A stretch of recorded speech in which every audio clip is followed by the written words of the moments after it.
বইমেলায় আছেন সহকর্মী সাদ আহমেদ। সাদ, আজকে তো মাতৃভাষা দিবস, তো আজ বই মেলায় লেখক পাঠকদের সমাগম কেমন দেখছেন?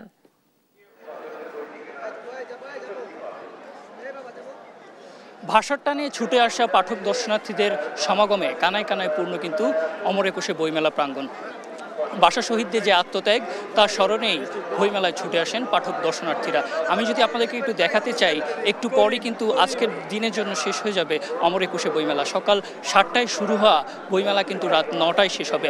এখনও কিন্তু মানুষের যে সমাগম তা কিন্তু চোখে পড়ার মতো। তারা কিন্তু তাদের পছন্দের যে পাঠক, তারা যেই পছন্দের যে লেখক তার বই কিন্তু সংগ্রহ করছেন এবং বিভিন্ন স্টল কিন্তু তারা ঘুরে ঘুরে দেখছেন। আরেকটু বিষয় যদি একটু জানিয়ে রাখতে চাই, এবারের মেলায় কিন্তু 708টি প্রকাশনা কিন্তু অংশগ্রহণ করে, এর মধ্যে 629টি কিন্তু সোহরাওয়ার্দী উদ্যান প্রাঙ্গণে অবস্থান করছেন। সেই সঙ্গে আরও একটি বিষয় যদি বলতে চাই, আজ কিন্তু 360টি বই প্রকাশ পেয়েছে।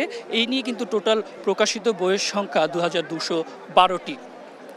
আপনি নিশ্চয়ই দেখতে পাচ্ছেন আশেপাশে কিন্তু পাঠক দর্শনার্থীরা এখনও তাদের পছন্দের বই খুঁজছেন এবং পছন্দ হলে সেটি কিনেও নিচ্ছেন।